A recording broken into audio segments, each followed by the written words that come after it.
Hello बच्चों, नमस्कार। स्वागत है आपका अपने परिवार रोजगार विद अंकित में। तो कैसे हैं आप सब लोग? उम्मीद करता हूं कि आप सब लोग अच्छे होंगे, बेहतरीन होंगे, लाजवाब होंगे, एकदम बिंदास होंगे और साथ ही बहुत अच्छे से आप लोग अपनी पढ़ाई को कर रहे होंगे। तो एक बार सभी दोस्त बताएंगे कैसे हैं आप सब लोग, कैसी चल रही है दोस्त आप लोगों की पढ़ाई, कैसी चल रही है आप लोगों की पढ़ाई। वंदना यादव, जगन्नाथ, समीर सिंह, संजीव कुमार, हर्ष पाठक, आकाश कुमार, राजनाथ, नैन्सी गुप्ता, हरीश यादव, रवि कुमार यादव, फिर जेंट सर अनिकेत, पूनम मौर्य, ब्रजेश कुमार, विशाल, प्रीति अनामिका, दिनेश, अंशु, तपेश, योगिंदर, सौरभ, पवन, सुहेब, विजय प्रताप, चेतना, सत्यम, हिमांशु, पूजा, आनंद, मनीष। चलिए, सभी को मेरा प्यार भरा नमस्कार, सभी को राधे राधे, सभी को दोस्त जय हिंद। तो एक बार शुरुआत करते हैं अपने टॉपिक से। सभी दोस्त जुड़ेंगे। हम लोगों के हो चुके हैं बेटा 2 चैप्टर हम लोगों के कंप्लीट हो चुके हैं, यानी कि हम लोग नंबर सिस्टम को कंप्लीट कर चुके हैं, हम लोग एचसीएफ एलसीएम को कंप्लीट कर चुके हैं। अभी भी आप लोगों को डाउट आए होंगे। एक्चुअल में कल एक क्वेश्चन रिव्यू के लिए डाला था, खास था नहीं उसमें कुछ, लेकिन बहुत बार ऐसा होता है कि चीजें क्लिक नहीं करती हैं। बहुत बार ऐसा होता है कि जैसे हमें 8 का टेबल पढ़ना है, 6 टाइम्स पढ़ना है, तो 8 6 जा 48 होते हैं, 8 छिंग 48 होते हैं, लेकिन दिमाग से 8 छिंग 56 एक बार निकल गया तो वो बार बार आप लोग 56 लिखते रहोगे, गलती करते रहोगे, गलती करते रहोगे। फिर उसको थोड़ा सा हमें रेस्ट देने की जरूरत है, चीजें जब दिमाग में एकदम से क्लिक करेंगी। ठीक है। कल भी एक ऐसा ही छोटा सा एक क्वेश्चन था, बहुत छुटकू सा क्वेश्चन था, उसका कोई भी मतलब कहीं से कहीं तक भी कोई कॉन्सेप्ट नहीं था उसमें। फिर मैंने उसका सॉल्यूशन जो है वो आपको ग्रुप पे बता दिया है। एक साधारण सा सॉल्यूशन था, कोई बहुत बड़ी बात नहीं थी। लेकिन मेरे दोस्त, बहुत सारे बच्चों के जो है अब भी 2-3 क्वेश्चन ऐसे रहे होंगे जो डाउट बने हुए होंगे। पहले हम 45 मिनट जो है वो अगले चैप्टर को पढ़ते हैं, 15 मिनट जो है वो मैं डाउट के लूंगा। आप लोग टेंशन बिल्कुल भी मत लीजिए। बार वाले क्वेश्चन जो है वो उसका नाम होता है आवर्त दशमलव, रिकरिंग डेसिमल होता है, और उन्हें मैं सरलीकरण में आप लोगों को कराऊंगा। उन्हें मैं सरलीकरण में दोस्त आप लोगों को कराऊंगा। एक नए चैप्टर की शुरुआत करने जा रहा हूं। सबसे पहले तो सबको दशहरा की बहुत बहुत बहुत सारी शुभकामनाएं। दशहरा अच्छे से मनाओ, अच्छे से जहां भी जाना है, मेले में जाना है, जहां भी जाना है वहां आराम से जाके देखो। मेरे दोस्त, जीवन में एंजॉय जरूरी है। अगर आप एक किसी लक्ष्य की तरफ बढ़ रहे हैं तो पहले जीवन में एंजॉय भी जरूरी है। ऐसा नहीं है उस लक्ष्य के पीछे बेहिसाब तरीके से भागते रहें, वो भी तरीका सही नहीं है। तो जब त्योहार है तो उसे त्योहार की तरह ट्रीट कीजिए, मनाइए उसे अच्छे से। कोई बात नहीं, क्लास लीजिए, सब क्लास लीजिए, खाली टाइम में दोस्त उसे सेलिब्रेट भी कीजिए। और जैसे आज बुराइयों का अंत हुआ था, ठीक वैसे ही अपने अंदर कोशिश करिए कि हर दिन कुछ सीखने की चाह आपके अंदर हो, हर दिन कुछ ना कुछ बुराइयां आपसे दूर हो। ये अपने अंदर जो है चेंजेस लाने के लिए आप लोग हरदम तैयार रहिए, तत्पर मतलब तैयार रहिए। ठीक है। शुरुआत करने जा रहे हैं, एक ऐसे चैप्टर की शुरुआत करने जा रहे हैं जिसको वास्तव में मैथ की नींव माना जाता है। मैं बात कर रहा हूं रेशो एंड प्रोपोर्शन की। तो 2 चैप्टर ऐसे हैं जिन पर जो है पूरा का पूरा मैथ टिका हुआ है। जैसे एक तो हो गया रेशो एंड प्रोपोर्शन, एक हो जाएगा मेरे दोस्त, एक जो हो जाएगा आप लोगों का परसेंटेज हो जाएगा। मेरे दोस्त, मेरी बात को थोड़ा सा ध्यान से समझना। अगर मैं बात करता हूं, आज जो हम चैप्टर स्टार्ट करने जा रहे हैं वो होता है ratio and proportion. Ratio and proportion आसान चैप्टर है, आसान चैप्टर है मेरे दोस्त, बहुत आसान चैप्टर है। क्वेश्चन हमेशा हर एग्जाम में बनता है, तो आराम से हम लोग चीजों को देख रहे होंगे, है ना। अनुपात और समानुपात हम लोगों को पढ़ना है। अगर मैं आपके यूपीएसआई में बात करूं तो मेरे दोस्त यहां से लिख के लीजिए कि 1 से 2 क्वेश्चन आप लोगों को देखने को मिलेंगे, और 1 से 2 क्वेश्चन अगर आपको यहां से देखने को मिलते हैं तो काफी बढ़िया आप लोग इसको कहेंगे कि स्कोरिंग चैप्टर है। यहां से आराम से हम उन 1-2 क्वेश्चंस को कर सकते हैं अगर हमने थोड़ी सी चीजें सीख ली। ठीक है भाई।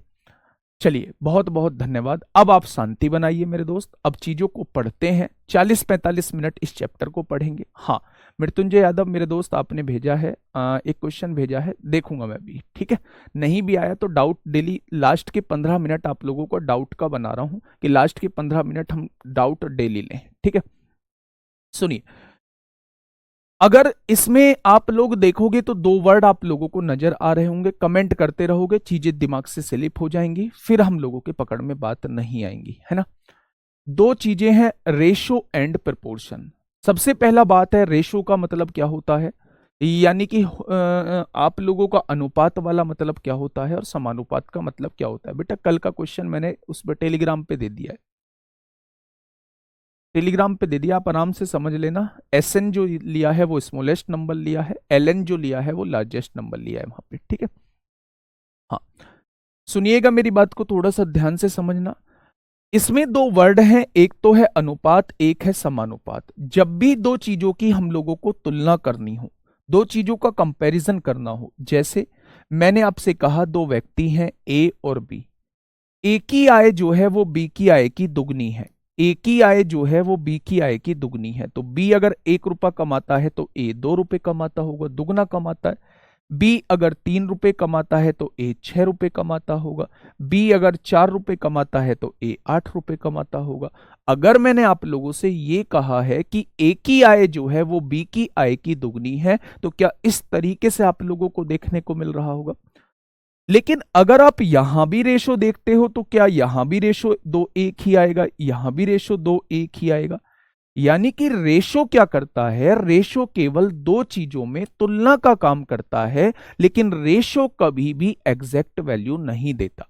अगर कोई मुझसे ये पूछने लगे कि भाई यहां से आपको क्या पता चला, तो मैं केवल इतना कहूंगा कि यहां से मुझे ये पता चला कि ए की आय जो है वो बी की आय से दुगनी है, यानी ए जो है वो दुगना कमाता है बी से।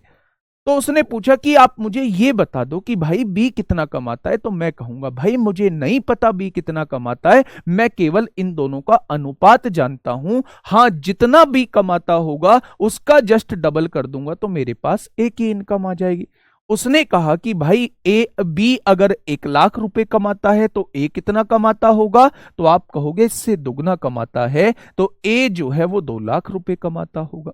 यानी ए की जो इनकम है वो किस पर डिपेंड कर रही है, वो बी पर डिपेंड कर रही है, क्योंकि ए की जो इनकम को बी से कंपेयर किया है, बी से तुलना की है। ठीक है भाई, ये बात समझ में आ गई। तो अगर मैं आप लोगों से ये कहता हूं कि रेशो क्या होता है, तो आप बताएंगे रेशो जो करता है वो दो चीजों में तुलना का काम करता है।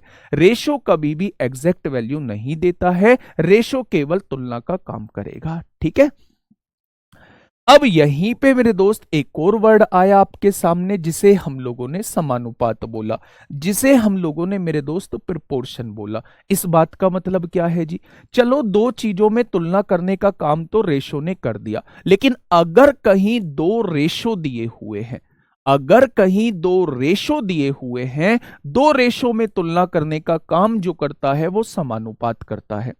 क्या करता है मेरे दोस्त, वो समानुपात करता है। जैसे अगर मेरे पास दो रेशो हैं, मैंने कहा ए रेशो बी, ये पहला रेशो है। एक दूसरा रेशो दिया सी रेशो डी, ये दूसरा रेशो है। अगर दोनों रेशो में तुलना करने का काम करेगा तो इसी को दोस्त क्या कहा जाता है, इसी को प्रोपोर्शन कहा जाता है, इसी को समानुपात बोला जाता है। क्या कहा जाता है मेरे दोस्त, इसी को प्रोपोर्शन कहा जाता है, इसी को समानुपात बोला जाता है। ठीक है, इसका मतलब क्या होता है, इसका मतलब होता है ए अपॉन बी। बेसिकली रेशो का मतलब जो होता है वो ये होता है। इस समानुपात का मतलब होता है is equal to C upon D. यानी यहां पहली और चौथी की गुणा करेंगे तो वो दूसरी और तीसरी के बराबर आएगा। पहली और चौथी की गुणा करेंगे तो वो हमेशा दूसरी और तीसरी संख्या के बराबर आएगा। ये कहलाता है मेरे दोस्त प्रोपोर्शन। अगर कोई क्वेश्चन आप लोगों को दे दिया जाए, जैसा मैंने अभी मॉक में भी कराया था पिछले टाइम, कुछ टाइम पहले, कि ये संख्याएं जो हैं समानुपाती हैं, अगर पहली संख्या ये है, दूसरी संख्या ये है, तीसरी संख्या ये है, तो चौथी संख्या क्या होंगी अगर ये समानुपाती है? तो हम लोग जानते हैं पहली की गुणा चौथी में करेंगे तो वो हमेशा बराबर आएगा, दूसरी की गुणा तीसरी के बराबर आएगा। तो यहां से आप एक वेरिएबल आराम से निकाल सकते हैं। जैसे क्वेश्चन सुनिए, अगर इसी पर बेस्ड क्वेश्चन आप लोगों से पूछा जाता है, एक एग्जांपल मैं आप लोगों को बता देता हूं। मैंने आप लोगों से कहा दोस्त 5 12 13, 5 12 13 जो है ये समानुपात में है, तो चौथी संख्या क्या होगी? 5 12 13 जो है, 5 12 13 जो है ये समानुपात में है, प्रोपोर्शन में है, तो चौथी संख्या क्या रही होगी? तो चौथी संख्या बेटा मैंने डी मान ली। मैं जानता हूं पहली, अगर ये समानुपात में है तो पहली और आखिरी की गुणा करूंगा तो ये हमेशा बराबर आएगा, दूसरी और तीसरी के गुणनफल के बराबर आएगा। आएगा या नहीं? तो यहां 5 गुणा में है, इधर आके 5 भाग में हो जाएगा, 5 भाग में हो जाएगा तो 12 तिया 36/5 आ जाएगा। और 36/5 का मतलब होता है 5 सत्ते 35, क्या लास्ट वाली वैल्यू जो है वो 7.2 आ जाएगी? क्या लास्ट वाली वैल्यू जो है वो 7.2 आ जाएगी?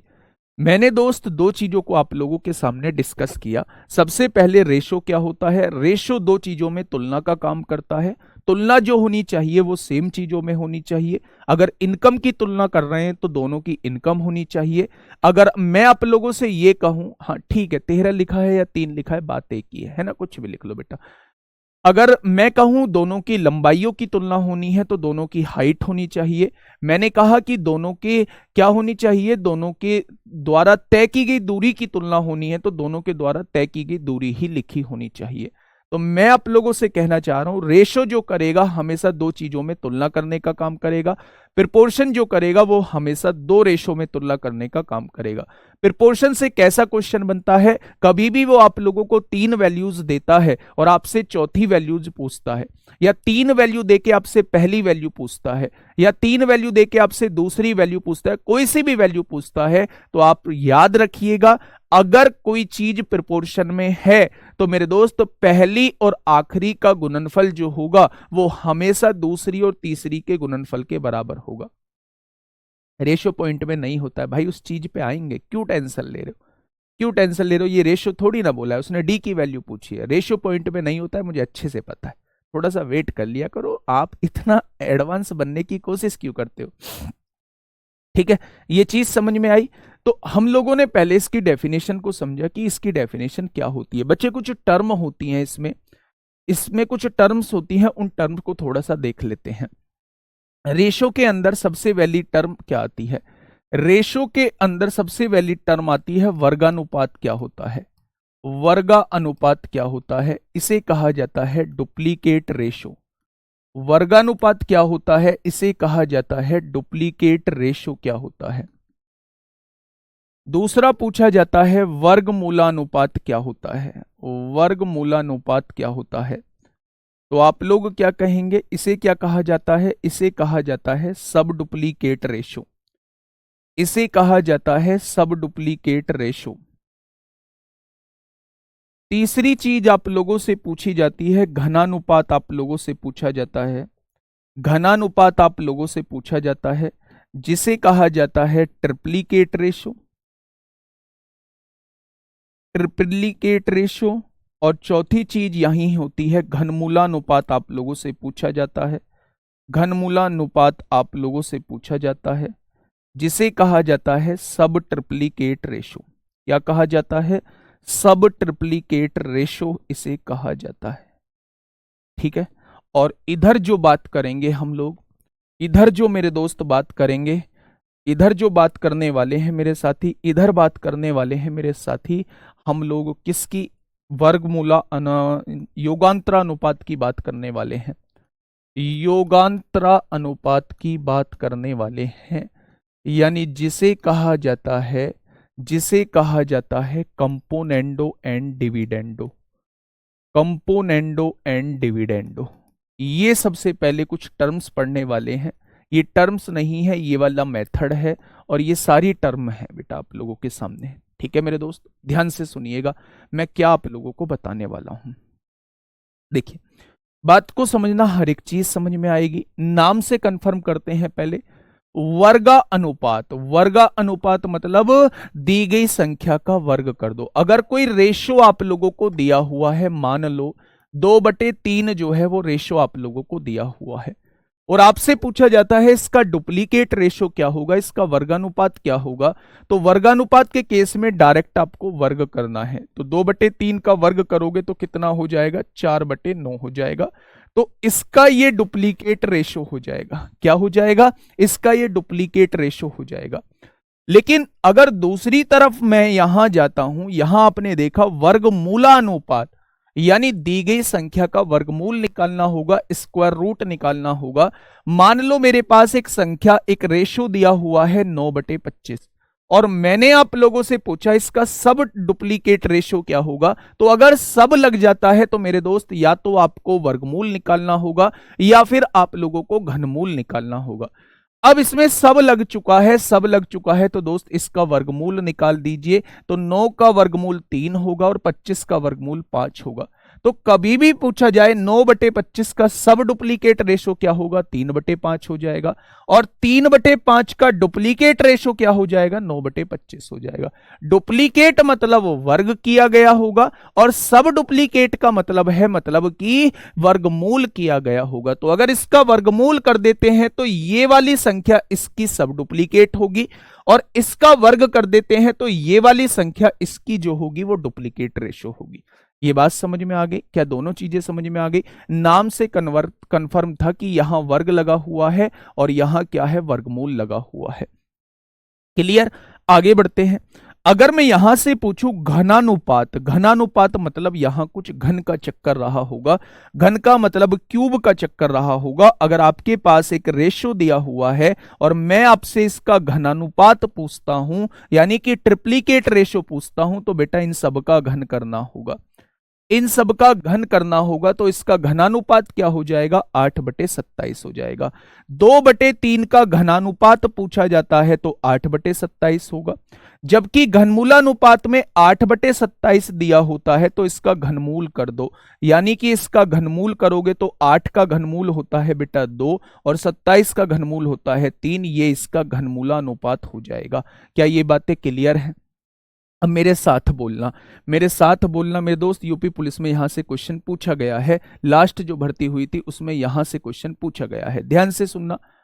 2/3 का वर्गमूलानुपात करेंगे 4/9 आएगा, और वर्गानुपात करेंगे 4/9 आएगा, और इसका वर्गमूलानुपात करेंगे तो 2/3 आ जाएगा। यानी ये वाली संख्या जो है इसकी वर्गानुपात है, डुप्लीकेट रेशो है, और ये वाली संख्या का ये जो है ये सब डुप्लीकेट रेशो है। इस वाली का देखेंगे, ये इसका वर्गमूल किया है तो ये इसकी सब डुप्लीकेट रेशो है। इसका वर्ग करने पर ये आएगा तो ये इसकी डुप्लीकेट रेशो है। ठीक है, ट्रिप्लीकेट रेशो में क्या करते हैं, दी गई संख्या का घन करते हैं। 2 का घन करेंगे 8 आएगा, 3 का घन करेंगे 27 आएगा। तो इसका घनानुपात जो है वो ये कहलाएगा, और इसका अगर घनमूल करके ये आ रहा है तो इसका घनमूलानुपात ये कहा जाएगा। ठीक है, यहां देखेंगे 8 का घनमूल 2 होगा, 27 का घनमूल 3 होगा। इसका घनमूलानुपात ये हो जाएगा, जबकि इसका घनानुपात ये हो जाएगा। क्या चारों बातें क्लियर हैं? क्या चारों बातें क्लियर हैं आप लोगों के? बहुत शानदार, बहुत शानदार। अब जो है हम बात कर रहे हैं मेरे दोस्त, एक ऐसे कॉन्सेप्ट की बात कर रहे हैं जिसका बहुत ज्यादा यूज आप लोगों को देखने को मिलेगा। यानी मैं बात कर रहा हूं, सर क्या संख्या हमेशा वर्गमूलानुपात में वर्ग ही होगा या कोई परिमेय संख्या हो सकती है? कोई भी परिमेय संख्या भी होगी तो बेटा उसका वर्ग कर देंगे। वर्ग करने के बाद जो एक्सप्रेशन बनेगा वो उसका वर्गानुपात होगा। और अगर कोई परिमेय संख्या दी हुई है, इर्रेशनल नंबर दिया हुआ है, तो उसका घनमूल वर्गमूल कर देंगे तो वो उसका वर्गमूलानुपात हो जाएगा। कॉन्सेप्ट यही है जो आप लोगों को बताया गया है। ठीक है, अब समझिए मेरे दोस्त, आगे बढ़ते हैं। योगांतरानुपात क्या होता है, थोड़ा सा नाम से कंफर्म करिए मेरे साथी। योगांतरानुपात क्या होता है? सबसे पहले योग लिखा हुआ है, यानी इसमें कहीं ना कहीं आप लोगों को योग करना होगा। दूसरा, इसमें अंतर भी लिखा हुआ है, इसमें कहीं ना कहीं आप लोगों को अंतर भी करना होगा। यानी कुछ ऐसा कॉन्सेप्ट रहा होगा जिसमें हमें योग और अंतर दोनों करना होगा। तो अगर कहीं भी आप लोगों को कोई एक्सप्रेशन इस तरीके से लिखा हुआ दिख जाए, a अपॉन बी जो है वो c अपॉन डी लिखा हुआ दिख जाए, तो आप लोग यहां योगांतरा अनुपात कब लगाएंगे? कैसे आप लोगों को पता चलेगा कि भाई यहां जो है वो हमें कंपोनेंडो डिविडेंडो लगाना है? तो सुनना ध्यान से। मान लो मैंने आपके सामने कहा कि 5x plus 2y upon 5x minus 2y is equal to 3 upon 4 है। तो मैंने x और y का रेशो आप लोगों से पूछ लिया, x और y का रेशो क्या होगा? ध्यान से सुनना मेरे दोस्त। 5x प्लस 2y, हाँ 5x plus 2y upon 5x minus 2y का रेशो हमें दिया हुआ है 3 अपॉन 4। ठीक है, x अपॉन y का रेशो आप लोगों से पूछा है। ठीक है,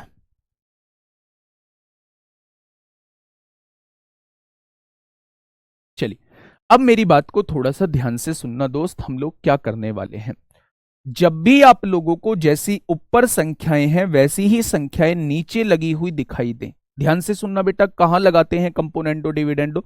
मैं बार बार लगाऊंगा और आप लोग मुझसे बार बार पूछेंगे कि आपको कैसे पता चला कि यहां कंपोनेंडो डिविडेंडो लगाना है। तो दोस्त वो आपको भी पता चलेगा अगर आप इस कॉन्सेप्ट को समझेंगे। ध्यान से सुनना, कभी भी आप लोगों को न्यूमरेटर और डिनोमिनेटर में सेम चीजें लिखी हुई दिखाई दें, केवल साइन जो हो वो अपोजिट हो, तो आप समझ जाना कि यहां कंपोनेंडो डिविडेंडो लगाना है। मैंने क्या बोला?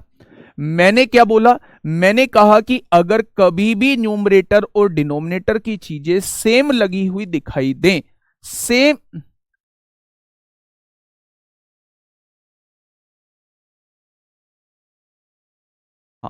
अगर आपको ऊपर वाली वैल्यूज और नीचे वाली वैल्यूज जो है वो सेम लिखी हुई दिखाई दें, तो आप समझ जाना अगर साइन का फर्क है तो यहां कंपोनेंडो डिविडेंडो लगाना है। अब सवाल ये उठता है कि भाई कंपोनेंडो डिविडेंडो होता क्या है? तो कंपोनेंडो डिविडेंडो ये होता है जब इसने बोला है योग भी करना होगा और अंतर भी करना होगा, तो सबसे पहले ऊपर वाली संख्या में नीचे वाली संख्या को हम लोग जोड़ रहे होते हैं, यानी कि ऊपर जोड़ रहे होते हैं, ये a प्लस बी हो जाएगा। फिर ऊपर वाली संख्या में से नीचे वाली संख्या हम लोग घटा रहे होते हैं, यानी पहले तो हमें योग करना होता है, फिर हमें अंतर करना होता है, फिर ऐसे ही हम लोग इधर करेंगे। ऊपर वाली संख्या में नीचे वाली संख्या जोड़ रहे होते हैं और ऊपर वाली संख्या में से नीचे वाली संख्या हम लोग घटा रहे होते हैं। तो ये जो कहलाता है ये बेटा कंपोनेंडो डिविडेंडो कहलाता है। ये जो कहलाता है ये क्या कहलाता है? ये कंपोनेंडो डिविडेंडो कहलाता है। यही मेरे दोस्त योगांतरा अनुपात कहलाता है। अगर इस कॉन्सेप्ट को मैं इस पर अप्लाई करता हूं तो ध्यान से आप लोग सुनिएगा दोस्त, मैं क्या करने वाला हूं। 5x प्लस 2y आप लोगों ने लिख दिया, 5x प्लस 2y है। सबसे पहले ऊपर वाली संख्या में नीचे वाली संख्या को जोड़िए तो 5x माइनस 2y हो जाएगा। फिर ऊपर वाली संख्या में से नीचे वाली संख्या को घटाइए, 5x प्लस 2y, उसमें से घटाना है 5x प्लस 2y को घटाना है, क्योंकि माइनस कर रहे हैं तो ये साइन चेंज हो जाएंगे। ठीक है भाई, अब देखिए थोड़ा सा ध्यान से सुनना, इधर भी वही करिए, ऊपर वाली संख्या में नीचे वाली संख्या को घटाइए। थोड़ा सा उल्टा लिख दिया, यहां कर लीजिए 7/5। ऊपर वाली संख्या में नीचे वाली संख्या को जोड़िए, 7 और 5 12 हो जाएगा, और ऊपर वाली संख्या में से नीचे वाली संख्या घटाइए, 7 में से 5 गया तो 2 हो जाएगा। ठीक है भाई, अगर यहां से आप देखोगे तो 2y से 2y कट जाएगा, 5x प्लस 5x कितना हो जाएगा? 10x हो जाएगा। और यहां देखेंगे 5x में से 5x कट गया, 2 दूनी कितना हो जाएगा? 2 और 2 4y हो जाएगा। और यहां क्या बच जाएगा मेरे दोस्त? यहां 6/1 बच जाएगा। बचेगा या नहीं बचेगा? अब आप ये देखिए, 4 इधर भाग में है, इधर आके गुणा में हो जाएगा, और ये 10 इधर गुणा में है, इधर आके भाग में हो जाएगा। 2 तिया 6, 2 पंजे 10 होगा, तो 4 तिया 12/5 आ जाएगा। तो अगर कोई आपसे पूछे x अपॉन वाई कितना होगा, तो आप लोग कहेंगे 12/5 होगा। ठीक है, मैं आप लोगों से ये कहना चाह रहा हूं, मैं आपसे ये कहना चाह रहा हूं कि अगर आप लोगों को न्यूमरेटर और डिनोमिनेटर सेम दिखाई दें, केवल साइन का फर्क हो, तो दिमाग में कॉन्सेप्ट आना चाहिए कि यहां कंपोनेंडो डिविडेंडो लगेगा। कंपोनेंडो डिविडेंडो ये कहता है कि हमेशा ऊपर वाली संख्या में नीचे वाली संख्या जोड़िए, फिर ऊपर वाली संख्या में से नीचे वाली संख्या घटाइए। ठीक वही कार्यक्रम राइट हैंड साइड करिए, ऊपर वाली संख्या में नीचे वाली संख्या जोड़िए और फिर ऊपर वाली संख्या में से नीचे वाली संख्या घटाइए, तो आपके पास जो चाहते हो वो वैल्यूज निकल के आ जाएंगी। ठीक है भाई, चलिए बहुत बढ़िया। अगर न्यूमरेटर छोटा हुआ, बेटा न्यूमरेटर इसलिए छोटा नहीं हो सकता था क्योंकि यहां देखोगे प्लस में वैल्यू है, यहां माइनस में वैल्यू है, जुड़ के कुछ बड़ा ही होगा, घट के कुछ छोटा ही होगा, तो इसलिए मैंने न्यूमरेटर की वैल्यू जो है वो बड़ी ली है। न्यूमरेटर की वैल्यू बड़ी ली है क्योंकि यहां प्लस भी लगा हुआ है, यहां माइनस लगा होता, यहां प्लस लगा होता, मैं डिनोमिनेटर की वैल्यू बड़ी ले रहा होता। ठीक है, चलिए बहुत शानदार, बहुत शानदार। भाई दिखाना क्या नहीं दिख रहा, बोर्ड दिखाना ऊपर।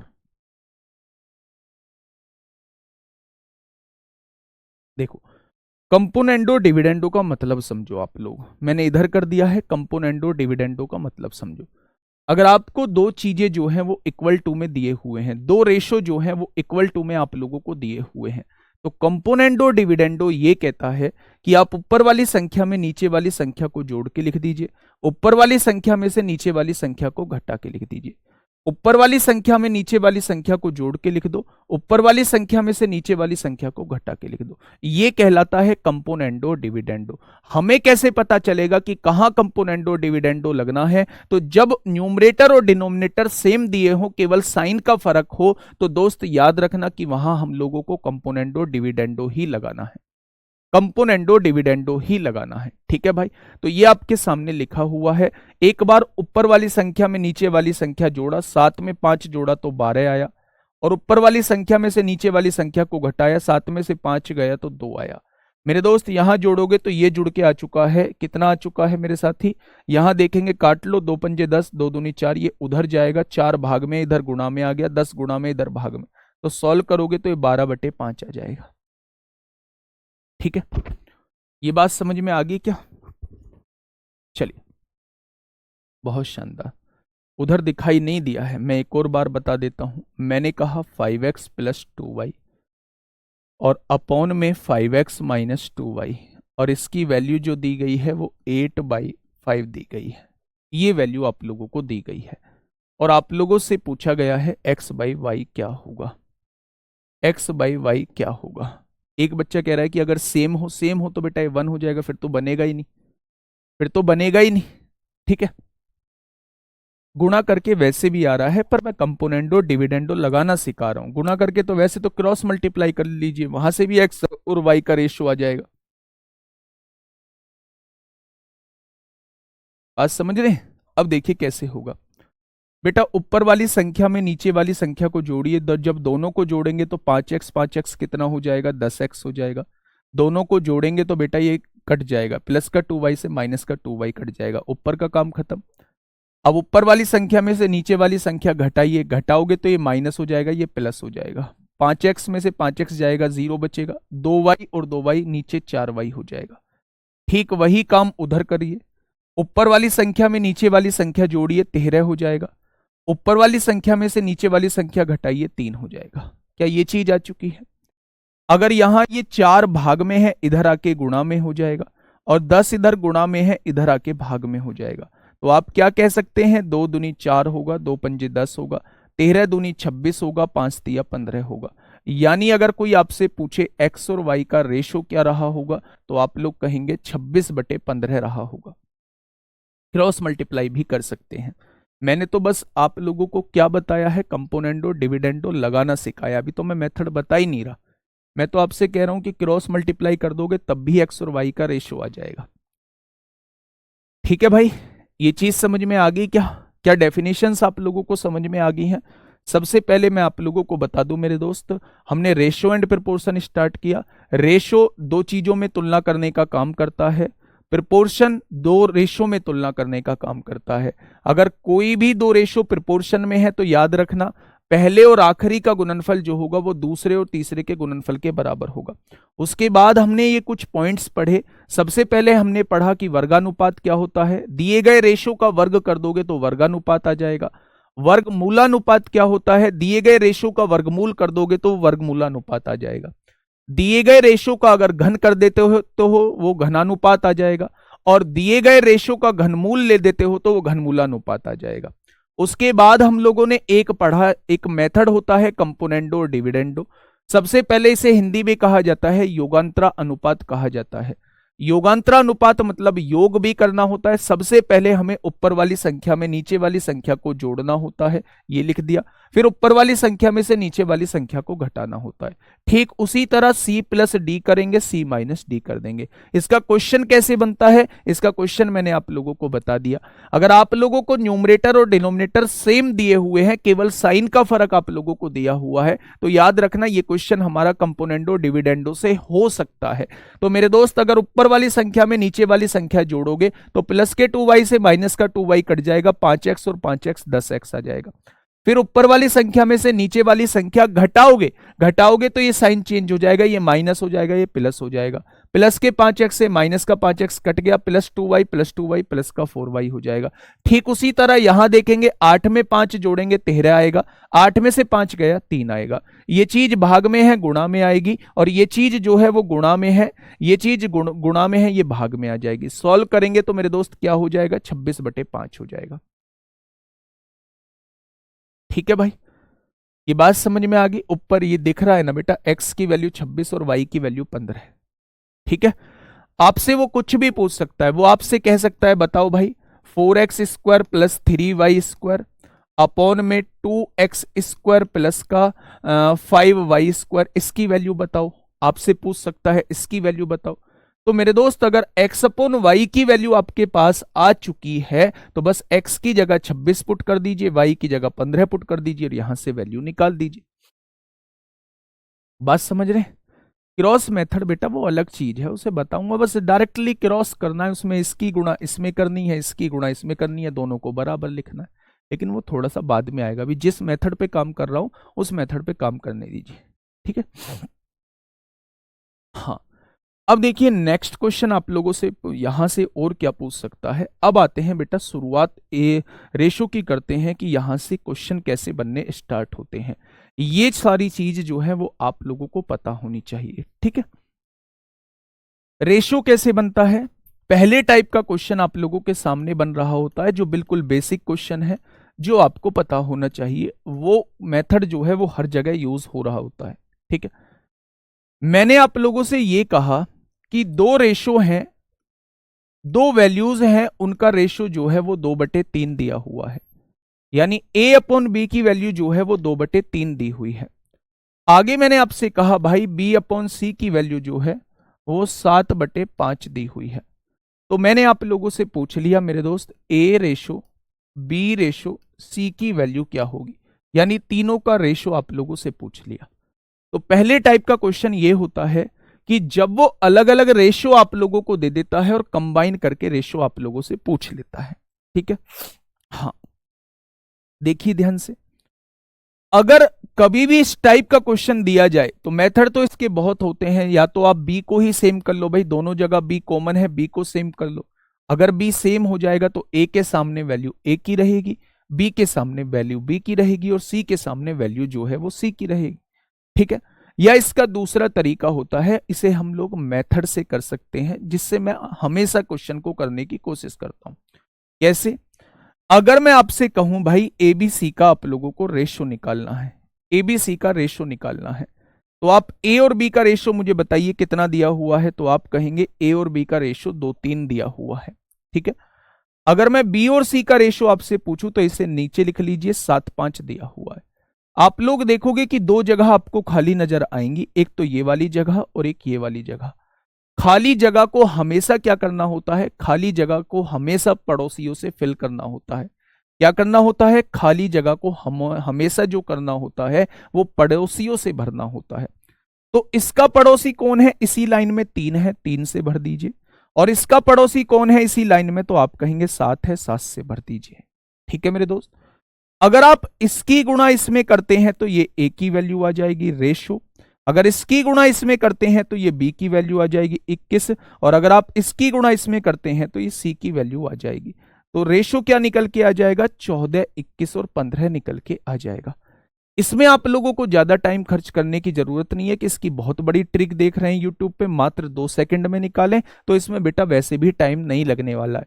यहां तो मैंने एबीसी का रेशो पूछा है, वो आपसे एबीसीडी ई का भी रेशो पूछ सकता है, वो आपसे ए और ई का रेशो पूछ सकता है। एक क्वेश्चन मैं आप लोगों के सामने लिख रहा हूं, उसका जवाब आप लोग मुझे देना। एक एग्जाम्पल मैं आप लोगों के सामने लिख रहा हूं मेरे दोस्त, ध्यान से थोड़ा सा सुनिएगा। मैंने आप लोगों से कहा कि a अपॉन बी जो है वो 3/4 आप लोगों को दिया हुआ है, b अपॉन सी जो है वो 2/3 आप लोगों को दिया हुआ है, और d अपॉन सी जो है वो 1/4 आप लोगों को दिया हुआ है। तो उसने आपसे पूछा है ए और डी का रेशो क्या होगा। सबसे पहले आप मुझे ए बी सी डी का रेशो बताइए। अगर उसने ये रेशो आप लोगों से पूछ लिया तो अब आप कैसे निकालेंगे। ए बी सी डी का रेशो मैं आप लोगों से पूछना चाह रहा हूं। ए बी सी डी का रेशो मैं आप लोगों से पूछना चाह रहा हूं। कितने लोग ऐसे हैं कि ऑनलाइन देखने के बाद ऑफलाइन भी जाते हैं? कितने लोग क्लास में ऐसे हैं ऑनलाइन क्लास देखने के बाद जो है वो ऑफलाइन भी जाते हैं? धीरेन्द्र कुमार जी, तृतीयानुपात चतुर्थानुपात बताओ। बेटा मुझे अपने हिसाब से चलने दो, प्रथमानुपात भी बताऊंगा, मध्यानुपात भी बताऊंगा, तृतीयानुपात भी बताऊंगा, चतुर्थानुपात भी बताऊंगा। ठीक है, चलिए। कितने लोग ऐसे हैं जो ऑफलाइन क्लास लेने जाते हैं ऑनलाइन के बाद?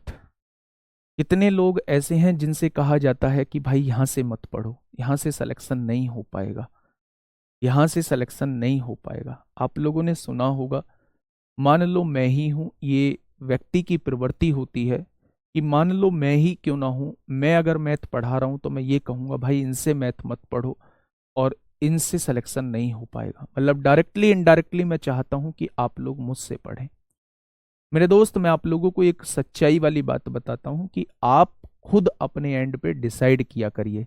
आप किसी के हाथ की कठपुतली मत बनो, मत किसी के कहने में आओ। मेरे दोस्त आप लोग खुद देखा करो कि आपको चीजें कहां से समझ में आ रही हैं। ये चीज डिसाइड कैसे करोगे कि आपको लेवल का पढ़ाया जा रहा है या नहीं पढ़ाया जा रहा है? आप किसी और संस्था के मॉक टेस्ट लगा के देखो। अगर आपसे क्वेश्चन बन रहे हैं तो मेरे दोस्त आप सही दिशा में जा रहे हैं। प्रीवियस ईयर के क्वेश्चंस को देखो, अगर आपसे क्वेश्चन बन रहे हैं तो आप सही दिशा में जा रहे हैं। लेकिन अगर आपसे क्वेश्चन नहीं बन रहे हैं तो आपको मूर्ख बनाया जा रहा है, क्या चाहे वो मेरे ही द्वारा क्यों ना मूर्ख बनाया जा रहा हो। लेकिन मेरे दोस्त ये खुद अपने एंड पर आप लोगों को डिसाइड करना होगा कि चीजें हमें किस लेवल तक की पढ़ाई जा रही हैं और चीजें हमें किस लेवल तक की पढ़ाई मतलब समझ में आ रही हैं। ठीक है, तो ये अपने एंड पे करना। एक बच्चे का कमेंट पढ़ा था कि वो ऑफलाइन के टीचर कह रहे थे जी इनसे नहीं हो पाएगा, इनसे नहीं कराया जाएगा। तो उन ऑफलाइन वाले टीचर को बताओ, अगर वो अभी जो है नहीं जानते हैं आरडब्ल्यूए के बारे में, तो उन्हें बताओ कि आरडब्ल्यूए वो संस्था है जिसने मैक्सिमम सिलेक्शन दिए हैं, मैक्सिमम सिलेक्शन दिए हैं। ऐसा कोई थाना नहीं बचा है जहां अपना दरोगा नहीं मिलेगा आप लोगों को। आरडब्ल्यूए वो संस्था है, मेरी बात समझ रहे हैं? आरडब्ल्यूए वो संस्था है जहां यूपी पुलिस में हर एक बच्चा ऐसा होगा जो आरडब्ल्यूए से किसी ना किसी तरीके से जुड़ा होगा, चाहे वो मॉक टेस्ट के थ्रू जुड़ा हो, चाहे वो किसी टीचर से पढ़ा हो, किसी से भी। ऐसे ही यूपीएसआई का मोस्टली मैं कह सकता हूं 90 to 95% जो बच्चा है वो जुड़ा होगा, किसी ना किसी तरीके से जरूर जुड़ा होगा आरडब्ल्यूए से। भाई बनेंगे, है ना? ये कहने वाले लोग दुनिया होती है। अब आप चलिए यहाँ ये आसान सा क्वेश्चन मैंने आपको दे दिया। ये भी कोई बहुत बड़ा क्वेश्चन नहीं है, ये भी बहुत आसान सा क्वेश्चन है। ठीक है, हाँ देखिए अब थोड़ा सा ध्यान से आप लोग सुनिएगा। ठीक है, देखिए थोड़ा सा ध्यान से सुनिए। अगर मुझसे एबीसीडी का वो रेशियो पूछना चाह रहा है तो मेरे दोस्त मैंने क्या है एबीसीडी लिख दिया। एबीसीडी दोस्त मैंने लिख दिया। ए और बी का रेशियो क्या दिया हुआ है तो आपने कहा वो 3 और 4 दिया हुआ है। बी और सी का रेशो क्या दिया हुआ है तो आपने कहा वो 2 और 3 दिया हुआ है। और यहां देखेंगे डी और सी का रेशियो, यानी डी की वैल्यू 1 है और सी की वैल्यू कितनी है, यहां 4 दिया हुआ है। थोड़ा सा इसे ध्यान रखना, सी और डी मत समझ जाना, ये डी और सी का रेशियो यानी ये वाली वैल्यू डी की है और ये वाली वैल्यू जो है वो सी की है। ठीक है भैया, चलिए बहुत बढ़िया, ध्यान से सुनना। ये जगह खाली है, ये जगह खाली है, ये जगह खाली है, ये जगह खाली है और ये 2 जगह खाली है। ये सारी जगहों को हमें भरना होगा। ठीक है, अब देखना मेरी बात को थोड़ा सा समझिएगा, क्वेश्चन कहना क्या चाह रहा है। यहां इसका पड़ोसी 4 है, 4 लिख दो। यहां इसका पड़ोसी 4 है, इसका पड़ोसी 2 है, 2 लिख दो। इसका पड़ोसी 4 है, 4 लिख दो। इसका पड़ोसी 4 है, इसका पड़ोसी 3 है। अब आप जो हैं वो थोड़े से मैच्योर हैं, आप एक चीज को बहुत अच्छे से समझ पाएंगे कि अगर कोई ऐसी संख्या है जो चारों रेशों में आप लोगों को दिखाई दे रही है, अगर कोई ऐसी संख्या है, अगर कोई ऐसी संख्या है जो आपको चारों जगह दिखाई दे रही है, तो मेरे दोस्त आप उस संख्या को हटा दीजिए। जैसे मैंने देखा 4 इसमें भी दिखाई दे रहा है, 4 इसमें भी दिखाई दे रहा है, 4 इसमें भी दिखाई दे रहा है, 4 इसमें भी दिखाई दे रहा है। तो अब आप क्या बचा आपके पास, 3 दूनी 6 यहां बच जाएगा, 4 दूनी 8 यहां बच जाएगा, 4 तिया 12 यहां बच जाएगा और 3 एकम 3 यहां बच जाएगा। तो मैं कह सकता हूं मेरे दोस्त, इन चारों का रेशो जो आएगा वो 6, 8, 12, 3 आएगा। अगर वो आप लोगों से कुछ भी यहां से पूछ सकता है, वो ए और डी का रेशो आपसे पूछ सकता है, तो आप 6 और 3 बता देना, यानी 2 1 आ जाएगा। वो ए और सी का रेशो पूछ सकता है, 6 और 12 बता देना, 1 2 आ जाएगा। वो आपसे बी और डी का रेशो पूछ सकता है, 8 और 3 का हो जाएगा। अगर आपका पास चारों रेशो मौजूद हैं तो आपसे वो कुछ भी पूछे, कुछ भी पूछे, आप लोग निकाल पाओगे। क्या ये बात समझ में आ गई? क्या रेशो निकालना आप लोगों को बहुत अच्छे से आ गया है? बहुत शानदार। लेकिन यहां से जो क्वेश्चन पूछे जाते हैं, हाँ, यहां ये कैसे पता चलता है कि कौन सा रेशो बड़ा है, कौन सा छोटा है? आगे बात करेंगे दोस्त, आगे बात करेंगे। तो यहां से आप वो कुछ भी पूछे, आप लोग यहां से निकाल दोगे। ठीक है, मैं कुछ क्वेश्चंस आप लोगों को करा रहा हूं। हो सकता है शुरू के क्वेश्चंस बहुत बेसिक हों, लेकिन मेरे दोस्त समझना, उन बेसिक क्वेश्चन से ही नींव तैयार होगी। उन बेसिक क्वेश्चन से ही दोस्त नींव तैयार होगी। पहला क्वेश्चन आप लोगों के सामने है, फटाफट मुझे आंसर बताइए, क्या होगा इस क्वेश्चन का बिल्कुल सही जवाब। देखिए क्वेश्चन क्या कहना चाह रहा है। क्वेश्चन ये कहना चाह रहा है कि ए और बी का रेशो 5 8 दिया हुआ है। ए और बी का रेशो 5 8 दिया हुआ है। बी और सी का रेशो जो है वो 4 7 आप लोगों को दिया हुआ है। तो बेटा पड़ोसी कौन 8 है, पड़ोसी कौन 4 है। अब आप एक चीज देखना, आप मैच्योर बंदे हैं, काट सकते हैं इजिली। 4 से एक बार कटेगा, 4 एकम 4, 4 एकम 4, 4 दूनी 8। क्या तीनों जगह 4 मौजूद था? तीनों जगह से 4 हमने उड़ा दिया है। तीनों जगह 4 मौजूद था, तीनों जगह 4 मौजूद था, तीनों जगह से 4 उड़ा दिया है। अब यहां क्या बचा होगा? 5 बचा होगा। यहां क्या बचा होगा? 8 बचा होगा। और यहां क्या हो जाएगा? 14। तो तीनों का रेशो क्या हो जाएगा?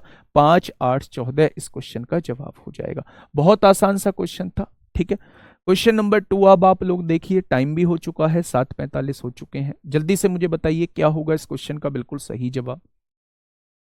बेटा वो आप लोग सीख लेना, अगर आपको सीखने की जल्दी है, जेड बना देते हैं, ये रट लेते हैं, क्रॉस कर देते हैं, वो कर देते हैं, वो आप सीखना। भाई मेरे बस की बात नहीं है उनको पढ़ाना, ना उनको रटवाना मेरे बस की बात है। पहली और आखिरी की गुणा करो, जेड बना लो, इसकी गुणा करते चले जाओ। भाई नहीं आती वो सारी चीजें दिमाग में पेपर के टाइम। सुनिए, क्वेश्चन ने कहा है ए और बी का रेशो कितना दिया हुआ है, तो आप कहेंगे 1 2 दिया हुआ है। बी और सी का रेशो कितना दिया हुआ है, तो आप कहेंगे 3 4 दिया हुआ है। सी और डी का रेशो कितना दिया है, तो आप कहेंगे 6 9 दिया हुआ है।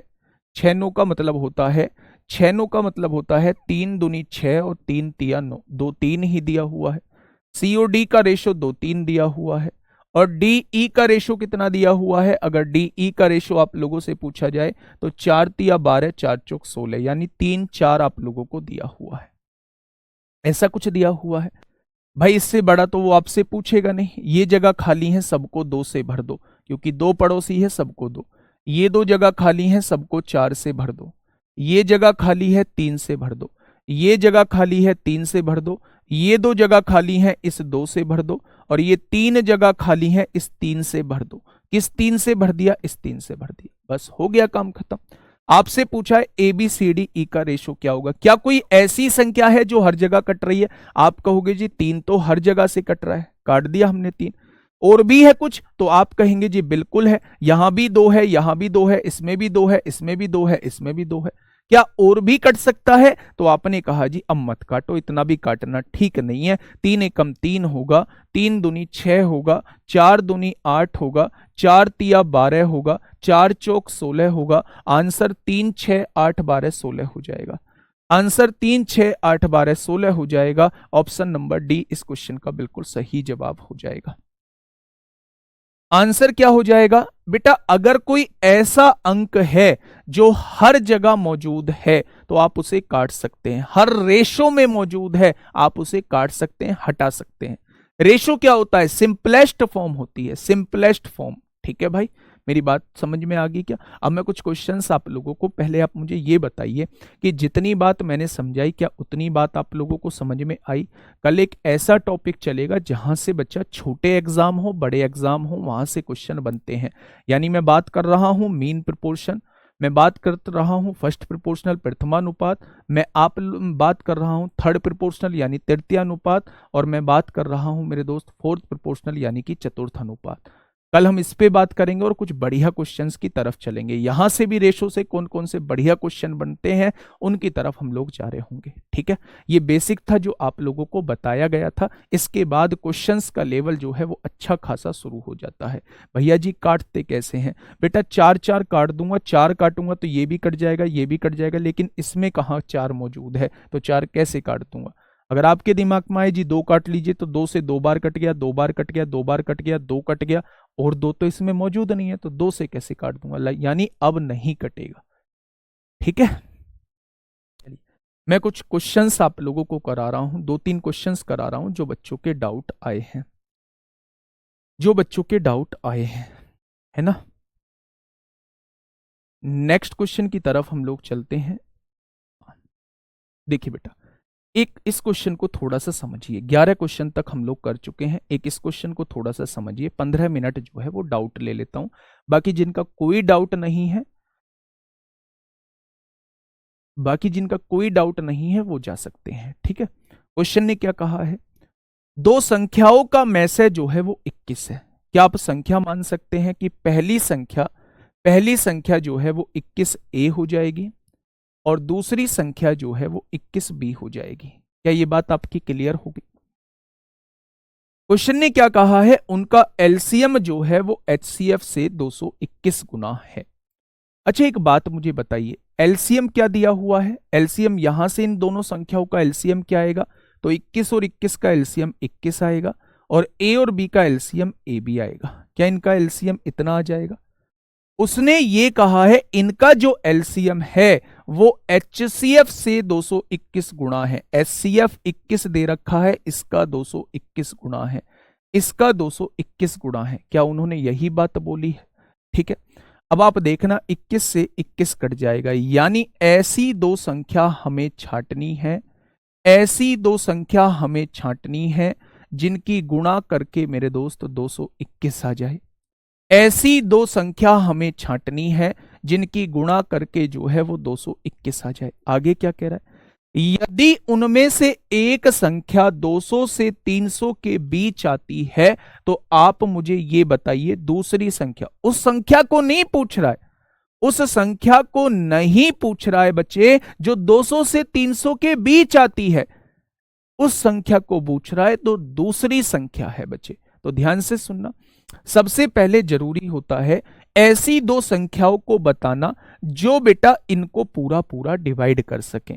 तो आपने कहा जी 3 से भी नहीं कटेगा, 2 और 2 4 और 1 5, 5 से भी नहीं कटेगा, 7 या 21 7 से भी नहीं कटेगा, 11 से भी नहीं कटेगा, 13 एकम 13 कितना बचेगा? 13 से कट जाएगा।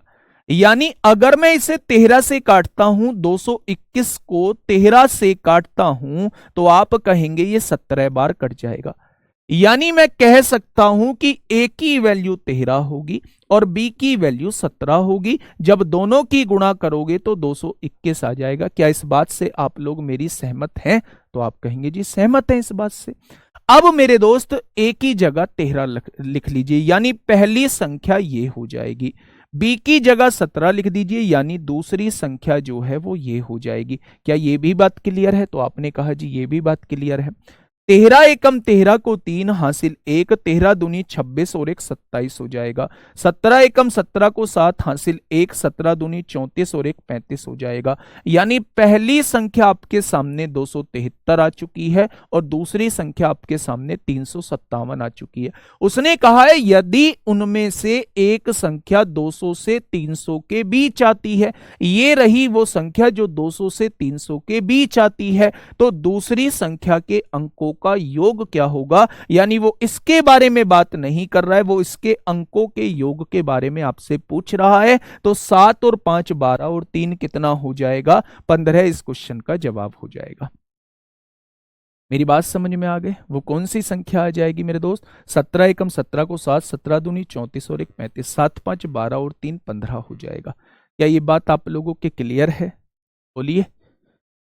क्या ये बात आप लोगों के क्लियर है। एचसीएम के एलसीएम भी फुल पीडीएफ की वर्कशीट के क्वेश्चन मिल सकते हैं, बिल्कुल मिलेंगे, बिल्कुल मिलेंगे। ठीक है, एचसीएफ एलसीएम के तैयार करा रहा हूं मेरे दोस्त। आज नंबर सिस्टम के अभी 12-1 बजे तक अपलोड हो जाएंगे और फिर एचसीएफ एलसीएम की जो है वो नंबर एचसीएफ एलसीएम की जो वर्कशीट है वो मैं तैयार करा रहा हूं। ठीक है, ये बात समझ में आ गई। 15 होगा 357। भाई 15 ही तो बताए, 5 3 8 8 7 15। ठीक है भाई, ये चीज समझ में आई तो आप कहेंगे जी ये चीज समझ में आ चुकी है। बेटा एक बार दोबारा से देखना। नेक्स्ट क्वेश्चन आप लोगों के डाउट को लेके चलता हूं बेटा। ये सीजीएल मेंस में पूछा गया है, लेकिन एक बच्चे ने पूछा तो इसलिए मैं आप लोगों के सामने लेके आया हूं। ठीक है, थोड़ा सा ध्यान से समझना। 13 17 कहां से आया है, ये हिट एंड ट्रायल है। ऐसी दो संख्या की गुणा जिससे ये गुणा करके ये आ जाए, तो कैसे पता चलेगा, जिससे ये डिवाइड होता हो उसे देख लो। आपने लगातार संख्या से डिवाइड करके देखा तो आपने देखा 13 से 17 बार कट रहा है, यानी 13 की गुणा 17 में कर देंगे तो मेरे दोस्त ये 221 हो जाएगा। ठीक है, बताइए इसका क्या आंसर होगा। देखिए क्वेश्चन कहना क्या चाह रहा है, क्वेश्चन कहना चाह रहा है हाँ, ए बी सी 4 अलग अलग संख्याएं हैं। ए बी सी 4 कैसे हो गई, ए बी सी 4 या संख्या तो 3 है। A B C are 4 distinct number and the HCF of each pair of number. A B C और 13, ये इसने कहा है ए बी सी और 13 4 अलग अलग संख्याएं हैं। ए बी सी और 13 जो है वो 4 अलग अलग संख्याएं हैं, यानी कि ये जो है अब इनमें से कोई भी संख्या 13 नहीं हो सकती है, क्योंकि उसने 4 अलग अलग संख्याएं बोला है, एक संख्या 13 हो चुकी है, तो इन तीनों को डिफरेंट होना होगा। ठीक है, अब आगे देखते हैं। आगे उसने कहा है, एक बच्चा पूछा जी पहले 21 की गुणा क्यों की। बेटा संख्या 21 ए थी और 21 बी थी, तो ए की वैल्यू 13 आ चुकी है, तो यहां एक वैल्यू 13 आई है ना, ए की बी की वैल्यू 17 आई है, तो ए की वैल्यू यहां रखिए, 21 की गुणा 13 में करेंगे पहली संख्या आएगी। 17 वैल्यू यहां रखिए, 21 की गुणा 17 में करेंगे दूसरी संख्या आएगी। पहली संख्या 200 से 300 के बीच में है, तो दूसरी संख्या के अंकों का योग क्या होगा, उसने ये क्वेश्चन ने पूछा है ना भाई। चलिए मेरे दोस्त इस क्वेश्चन को थोड़ा सा समझिए।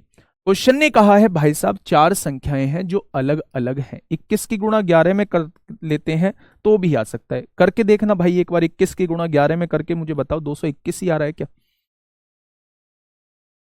चलिए उसने कहा है 4 अलग अलग संख्याएं हैं। कौन कौन सी हैं 4 अलग अलग संख्याएं, ए बी सी और 13। मुझे ये पता चल गया है कि इन तीनों में से कोई सी भी 13 नहीं होगी, क्योंकि जब ही ये अलग अलग होंगी। ठीक है, संख्याओं का प्रत्येक युग्म 13 13 भी 13 सी का एचसीएफ 13 है, यानी कि अगर मैं इनके एचसीएफ की बात करता हूं, एचसीएफ होता है बड़ी से बड़ी संख्या जो दी हुई संख्या को विभाजित कर दे। तो मेरे दोस्त अगर मैं पूछूं इन दोनों को विभाजित करने वाली बड़ी से बड़ी संख्या 13 हो जाएगी। इन दोनों को विभाजित करने वाली बड़ी से बड़ी संख्या 13 दी हुई है, इनका मैसेज जो है वो 13 दिया हुआ है।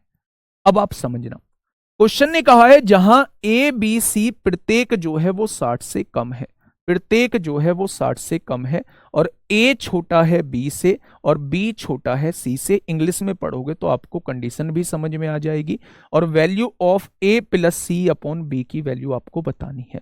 इन तीनों की वैल्यू जो है वो 60 से कम दे रखी है। ठीक है भाई, अगर 13 का मल्टीपल है, 13 से ये दोनों संख्या डिवाइड होती हैं, तो आपको ये तो समझ में आ गया होगा यहां कोई 13 के गुणज ही होंगे, तभी तो ये दोनों संख्या 13 से डिवाइड होंगी। अगर यहां 13 का कोई मल्टीपल होगा, चाहे 26 हो, 39 हो, 52 हो, 65 हो, कितना भी हो, यहां वो ही संख्या आएगी जो 13 से कटती होगी, तभी तो में से जो है वो 13 आएगा, हाँ या ना। ऐसे ही यहां भी 13 से कटने वाली संख्या होगी, यहां भी 13 से कटने वाली संख्या होगी। उसने कहा है तीनों वैल्यूज जो है वो 60 से कम है, यानी एक ही वैल्यू 13, 26, 39 और 52 में से कुछ भी हो सकती है। 65 लेंगे नहीं क्योंकि ये 60 से ज्यादा हो जाएगी, होगी या नहीं। तो मेरे दोस्त अगर मैं इसे एक ही वैल्यू को 13 ले लेता हूं, तो मेरे दोस्त ये दोनों संख्या समान हो जाएंगी। उसने कहा है चारों संख्या अपने आप में अलग अलग हैं, 13 तो ये हो ही नहीं सकती। इसका मतलब 13 को छोड़ दिया जाए तो एक ही वैल्यू मैं 26 ले लूंगा, 13 और 26 का एचसीएफ 13 आएगा। बी की वैल्यू मैं 39 ले लूंगा और सी की वैल्यू मैं 52 ले लूंगा। सारी कंडीशन फुलफिल हो चुकी है, प्रत्येक जोड़े का मैसेज जो है वो 13 आ चुका है, और बेटा सारी संख्याएं 60 से कम भी हैं, 26, 39, 52, और तीनों की वैल्यू आपकी निकल चुकी है। क्वेश्चन ने कहा है a plus C by B कितना होगा। तो a की वैल्यू कितनी मानी है आपने, 26 मानी है। c की वैल्यू कितनी मानी है, 52 मानी है। और b की वैल्यू कितनी मानी है, 39 मानी है। 6 2 8, 78/39 कितना हो जाएगा, आंसर जो है वो 2 आएगा। इस क्वेश्चन का जवाब जो है वो 2 आ जाएगा। ठीक है भाई, ईच लेस देन 60, हाँ प्रत्येक 60 से कम है, प्रत्येक को 60 से कम ही लिया है। ठीक है भाई, चलिए 13 नहीं हो सकती है क्योंकि उसने कहा है ये चारों जो नंबर हैं वो डिफरेंट है, डिस्टिंक्ट नंबर हैं। तो बेटा जब एक नंबर 13 हो गया तो ये 13 थोड़ी ना हो जाएंगे, ये 13 थोड़ी ना हो जाएगा। 13 एक जैसी ले दी तो फिर तो एक जैसी होगी, फिर कहां डिस्टिंक्ट नंबर रहेंगे। 13 को छोड़ के बाकी कुछ भी ले सकते हो 60 से कम, तो 26 ले सकते हैं, 39 ले सकते हैं, 52 ले सकते हैं। उसने कहा सबसे छोटा ए है फिर बी है, तो इसको 26 लेंगे, इसको 39, इसको 52 लेंगे। ठीक है भाई, चलिए हाँ आज का लास्ट क्वेश्चन देख लेते हैं मेरे दोस्त। एक और क्वेश्चन आप लोगों का आया था डाउट के रूप में ही, हाँ ये क्वेश्चन आया था मेरे दोस्त। मुझे नहीं लगता कि इस क्वेश्चन में आप लोगों को कुछ ज्यादा दिक्कत आई होगी। देखिए क्वेश्चन को समझिए, क्वेश्चन क्या कहना चाह रहा है। दो संख्याओं का एलसीएम तथा एचसीएफ क्रम से 50 और 250 है। 50 और 250 एलसीएम और एचसीएफ आप लोगों को दिया हुआ है, ये आप लोगों का एचसीएफ दिया हुआ है, और ये आप लोगों का एलसीएम। एलसीएम या तो एचसीएफ के बराबर होगा या हमेशा बड़ा होगा। ठीक है भाई, हाँ यदि प्रथम संख्या को 2 से विभाजित किया जाता है तो उत्तर 50 प्राप्त होता है। ठीक है, प्रथम संख्या ए मान ली है, उसको अगर 2 से विभाजित किया जाता है तो 50 प्राप्त होता है, तो प्रथम संख्या क्या हो जाएगी, 100 हो जाएगी। तो आपसे पूछा है दूसरी संख्या बताइए, दूसरी संख्या क्या होगी। तो मेरे दोस्त एलसीएम भी दिया है, एचसीएफ भी दिया है, पहली संख्या भी दी है, दूसरी संख्या आप लोगों से पूछी है, तो आप कहेंगे प्रॉपर्टी नंबर 1। वही प्रॉपर्टी पूरे चैप्टर के अंदर यूज होनी है। एलसीएम की गुणा एचसीएफ में करोगे तो हमेशा पहली संख्या गुणा दूसरी संख्या के बराबर आएगा। एलसीएम कितना है, 250 है। एचसीएफ कितना है, 50 है। पहली संख्या कितनी है, 100 है। दूसरी संख्या हम लोगों से पूछी गई है। 100 इधर गुणा में है, इधर आके भाग में हो जाएगा, तो आप लोग कहोगे भैया दूसरी संख्या 125 हो जाएगी। Option number C is the correct answer. ठीक है, एक क्वेश्चन आप लोगों को दे दूं, अब बताइए, समय पूरा हो चुका है। एक क्वेश्चन आप लोगों को दे दूं मेरे दोस्त, फटाफट बताइए। अगर हाँ तो एक बार थम्स अप करिए कि हाँ एक क्वेश्चन हमें दे दो और हम करके लाएंगे, उसे हर हाल में करके लाएंगे, कैसे भी करें करके लाएंगे। करके नहीं लाना है, जहां आपको पता है जहां दिखाना होता है वहां जरूर दिखाइएगा, मैं आपका क्वेश्चन जरूर चेक करूंगा। ठीक है मेरे दोस्त, एक क्वेश्चन क्या आप लोगों को दे दिया जाए तो एक बार थम्स अप करेंगे, थम्स अप चलिए बहुत शानदार।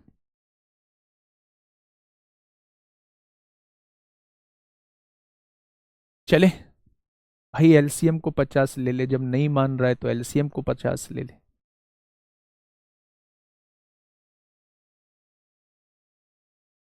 बढ़े, ये रहा मेरे दोस्त वो क्वेश्चन जिसकी मैं बात कर रहा हूं। कल लास्ट के 15 मिनट में कुछ एचसीएफ एलसीएम के ट्रिकी क्वेश्चन आपके सामने लेके आऊंगा, जो हम लोग कॉन्सेप्ट से कर रहे होंगे। ठीक है भाई, तो मिलते हैं कल एक बेहतरीन क्लास के साथ। इस क्वेश्चंस का जवाब आप लोगों को पता है कहाँ देना है, तो मिलते हैं कल दोस्त। मन लगा के पढ़ाई करिएगा, रिजल्ट होगा शानदार जानदार होगा। धन्यवाद।